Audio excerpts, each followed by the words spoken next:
ceweknya.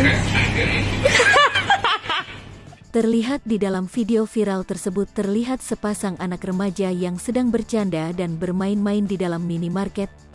Dilihat juga ada seorang ibu-ibu berjilbab hitam sedang memilih barang yang hendak dibelinya. Terlihat gelagat kedua remaja tersebut sedang seperti mengajak temannya untuk menyusul mereka untuk mengelilingi minimarket. Seorang remaja laki-laki yang mengenakan topi merah itu melihat sosok ibu-ibu yang sedang jongkok tersebut dan melewatinya sambil menundukkan kepala. Setelah itu remaja putri sambil pandangannya melihat ke teman yang hendak dipanggilnya, tidak melihat ibu-ibu tersebut. Alhasil remaja putri itu nyungsep karena menabrak ibu-ibu itu. Remaja putri itu terlihat seperti berpelukan dengan ibu-ibu tersebut dan langsung berdiri. Sedangkan ibu-ibu itu sambil memperbaiki jilbab yang dikenakannya mencoba untuk bangun setelah ditabrak oleh remaja putri tadi. Belanjaan yang berserakan pun tak sempat dirapikan oleh sang ibu karena kaget dengan kejadian tersebut.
Hai pemirsa Sri Popo TV, jangan lupa komen, like, dan subscribe, serta tonton terus berita-berita